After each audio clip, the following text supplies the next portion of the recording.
পৃথিৱীৰ সকলো ধৰ্মগুৰু বা শাস্ত্ৰই ঈশ্বৰ চিন্তা কৰে,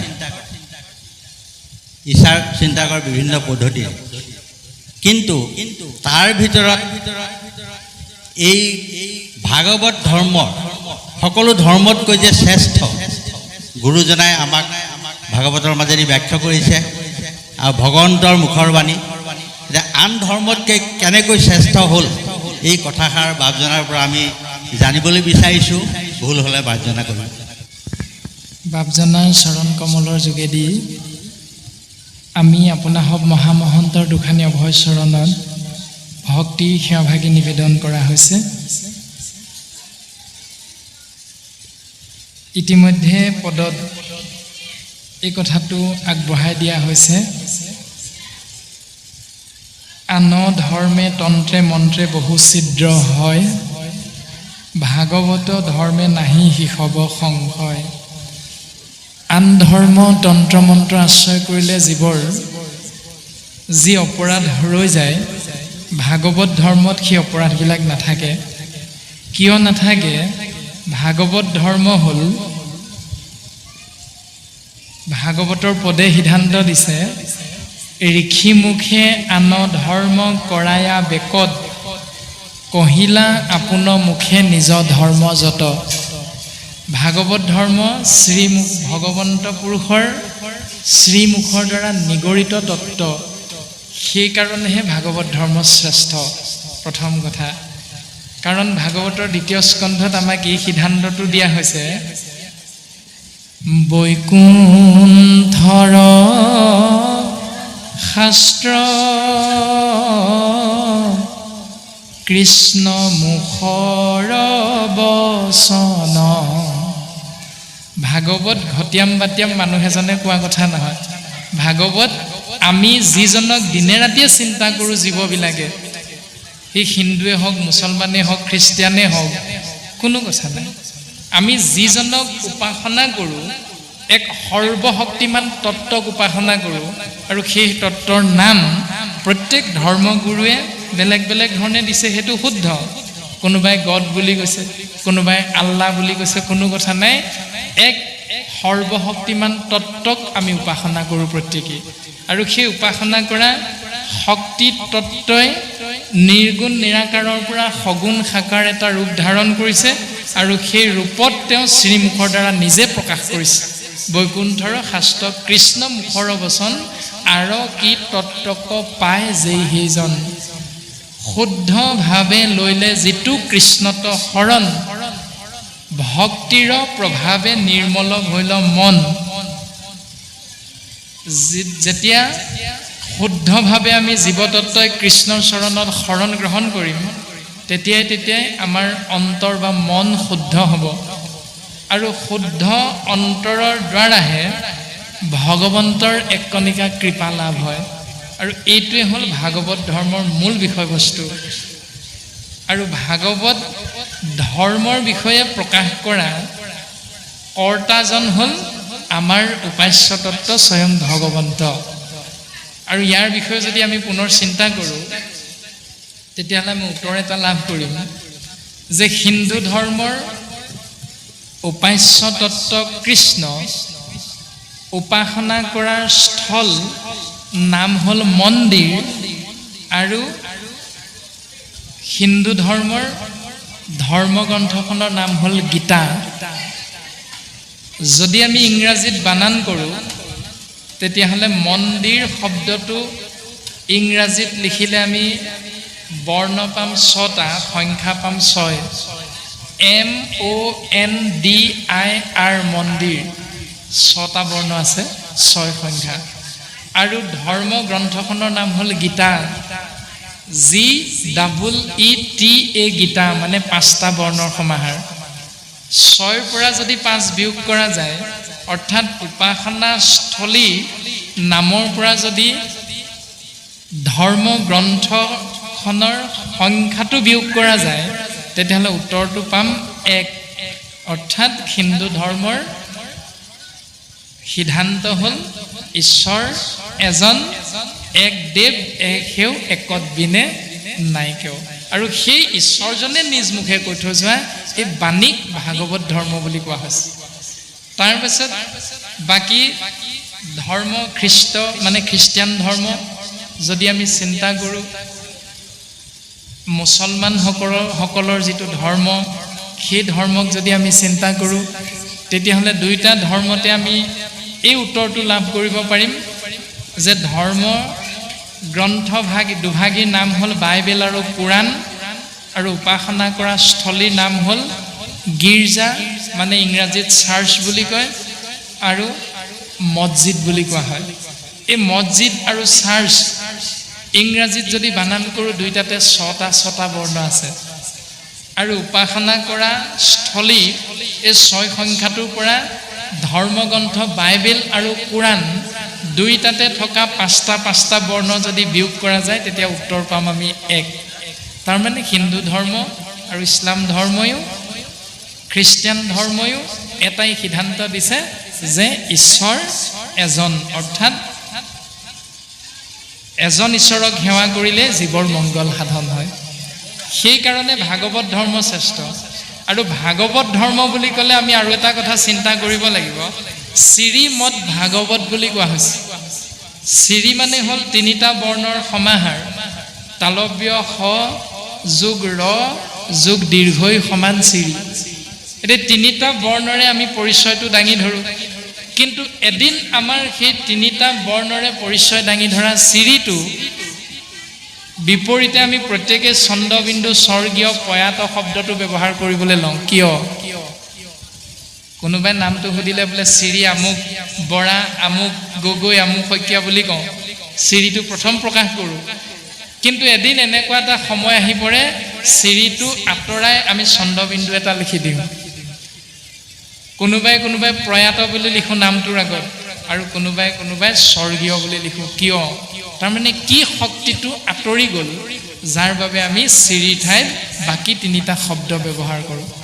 তালব্য স মানে হ'ল 24টা তত্ত্বৰে গঠিত শৰীৰ, যোগ ৰ মানে হ'ল ৰমণ কৰা বা ক্ৰিয়া কৰা, আৰু যোগ দীৰ্ঘই মানে হ'ল 25 নম্বৰ তত্ত্ব কৃষ্ণস্তু ভগৱান, স্বয়ং তাক পৰমাত্মা বুলি কয়, কোনোবাই পৰম ব্ৰহ্ম বুলি কয়, কোনোবাই ভগৱান বুলি কয়, কোনোবাই আল্লাহ বুলি কয়, কোনোবাই গড বুলি কয়, কোনোবাই ঈশ্বৰ বুলি কয়, কোনো কথা নাই, শক্তি কিন্তু একেটাই। সেইটো নামেই হ'ল দীৰ্ঘই তত্ত্ব, 25 নম্বৰ তত্ত্ব। আৰু সেই তত্ত্বটো আমাৰ শৰীৰটোত যেতিয়া প্ৰৱেশ কৰি ৰমণ কৰে, তেতিয়া তাক কোৱা হৈছে শ্ৰী। তাৰ পাছতে কোৱা হ'ল মদ। মদ মানে হ'ল অহংকাৰ। অৰ্থাৎ গুৰুজনাই কৈছে সেই জীৱ শৰীৰৰ অহংকাৰত নাথাকি শৰীৰত থকা 11টা ইন্দ্ৰিয়ৰ লগত কাম, ক্ৰোধ, লোভ, মোহ, দম্ভ, দৈশ্য, অহংকাৰ, মদ, মাচৰ্য, ঈৰ্ষা, অসূয়া, অপ্ৰীতি, এই অহংকাৰবিলাক, মদবিলাক নাশ কৰিবৰ বাবে তুমি ভাগৱত হ'বলৈ চেষ্টা কৰা। অৰ্থাৎ ভা মানে ভাবুকং গেৱং, এবাৰৰ বাবে তুমি ভাবা বিবেকেৰে, তেতিয়া কি লাভ হ'ব? গ মানে জ্ঞানম উদ্ভৱম, তোমাৰ জ্ঞান জন্ম হ'ব। আৰু সেই জ্ঞান কি? ৱ বৰ্ণটোৱে সিদ্ধান্ত দিছে বৈষ্ণৱী জ্ঞানম, অৰ্থাৎ কুকুৰ শৃগাল গৰ্দভৰু আত্মাৰাম, জানিয়া সবাকো পৰি কৰিবা প্ৰণাম। সমস্ত ভূততে ব্যাপী আছো মই হৰি, সমস্ততে যে কেৱল আত্মা তত্ত্ব ভগৱন্তই আছে, এই উপলব্ধিটো ভাবুকং গেৱং গ জ্ঞানম উদ্ভৱম, তেতিয়াহে লাভ হ'ব। আৰু দন্তীয় ত বৰ্ণটোৱে সিদ্ধান্ত দিলে, ত মানে তত্ত্ব দৰ্শনম, তত্ত্বটো তুমি লাভ কৰিব পাৰিবা। তত্ত্বটো কি? তদংগ, জ্ঞান বিজ্ঞান তদংগ ৰহস্য। অৰ্থাৎ তদংগ মানে হ'ল তদ যোগ অংগ সমান তদংগ, আমি যত জীৱ তোমাৰেহে অংশ। এইটো হ'ল ভাগৱত ধৰ্ম। ভাগৱত ধৰ্ম মানে কিতাপখনত লিখি দিয়া নিয়মবিলাক পালন কৰাটো ভাগৱত ধৰ্ম বুলি নাই কোৱা। ভাগৱত ধৰ্ম মানে ইয়াত লিখি দিয়া কথাখিনি তুমি বিবেকেৰে চিন্তা কৰি শুদ্ধ ৰূপটোৰে তুমি জীৱনটো আগবঢ়াবলৈ চেষ্টা কৰা নিয়মটোৰ নাম হ'ল ভাগৱত ধৰ্ম। গতিকে তুমিয়ে এজন ভাগৱত। এই কথাটো কৈছে যে কুকুৰ, শৰীৰটো কুকুৰ, কিন্তু তাক কুকুৰ ৰূপটো প্ৰদান কৰিবৰ বাবে যি শক্তি তাত সোমাই আছে সেই শক্তিৰ নাম হ'ল ভগৱান ৰাম তত্ত্ব। এইটো উপলব্ধি কৰিব পৰাটো হ'ল ভাগৱত ধৰ্ম, সেইকাৰণে এইটো হ'ল শ্ৰেষ্ঠ। এই কথাটোহে কোৱা হৈছে কৃষ্ণ আমি সুন্দৰ হৈছে। হে সন্ত দেৱৰ্ষি নাৰদ, মই এই সংসাৰত যিজন পুত্ৰক জন্ম দিলোঁ মোৰ ঔৰসত, সেইজন হ'ল সৃষ্টি স্থিতি প্ৰলয়ৰ গৰাকী স্বয়ং কৃষ্ণস্তু ভগৱান পূৰ্ণ ব্ৰহ্ম। তথাপিতো মই পুত্ৰক কেনেকৈ ভগৱান বুলি ভাবিম? সেইকাৰণে বসুদেৱে মনৰ ভাৱনাটো প্ৰকাশ কৰিছে, যদিও মোৰ জীৱনটো ধন্য, জগতৰ ঈশ্বৰৰ পিতৃ মই, তথাপিতো মই তোমাৰ পৰা জানিব বিচাৰিছোঁ যে ভাগৱত ধৰ্মৰ বিষয়ে। হে সন্ত নাৰদ, তুমি মোক ভাগৱতৰ জ্ঞান প্ৰদান কৰা, মানে ভাগৱত ধৰ্মৰ বিষয়বস্তুৰ জ্ঞান তুমি মোক দিয়া। এতিয়া ইয়াত ইতিমধ্যে আমি আলোচনা কৰা বিষয়টোত কৃষ্ণ তত্ত্ব আৰু দেৱৰ্ষি নাৰদ, তাৰ পাছত দেৱৰ্ষি নাৰদ আৰু মহাসন্ত বসুদেৱ, চাৰিজন আমি পালোঁ বস্তু। এই চাৰি বস্তুৰ ইজনে সিজনৰ লগালগি হওঁতে আলোচনাৰ মূল বিষয়বস্তুটো কি? কেৱল কৃষ্ণকেন্দ্ৰিক সৎ চিন্তা, সদ্ভাৱনা।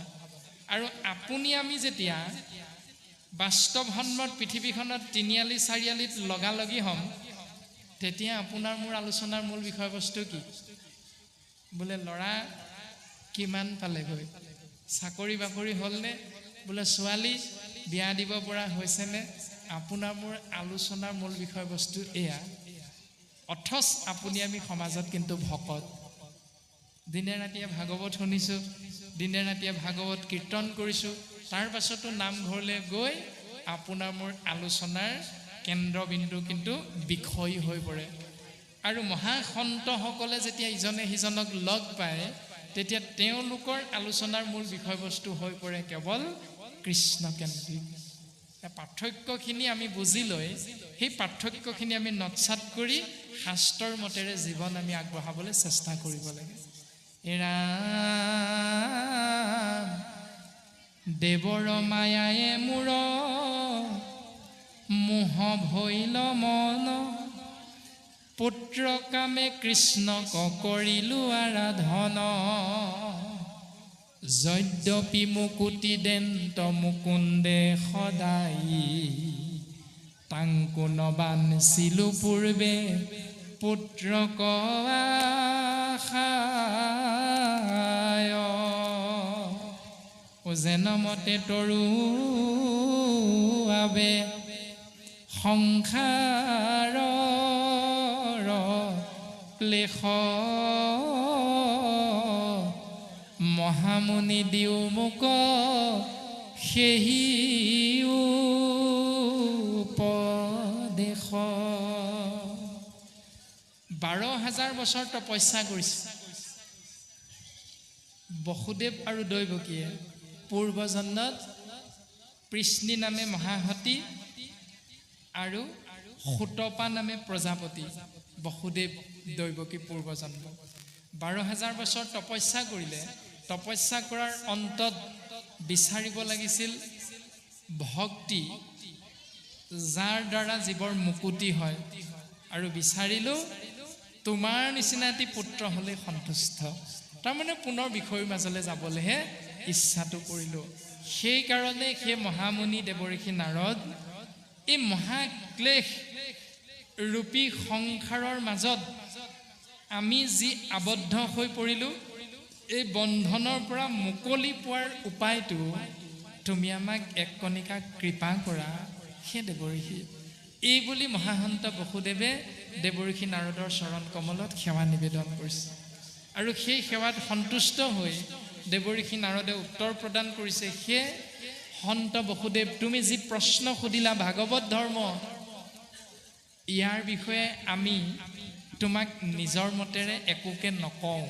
কিয় জানানে? কাৰণ আজিৰ পৰা বহু যুগৰ আগত নিমি নামৰ এজন ৰজায়ো তোমাৰ দৰে এই প্ৰশ্নভাগী 9জন পৰম বৈষ্ণৱৰ চৰণত অৰ্পণ কৰিছিল। আৰু সেই 9জন বৈষ্ণৱে সেই ভাগৱত ধৰ্ম বিষয়ক প্ৰশ্নৰ উত্তৰ যেনেকৈ আগবঢ়াইছিল আমিও তোমাৰ আগত সেই কথাখিনিকে আগবঢ়াবৰ বাবে আগবাঢ়িব বিচৰা হৈছে।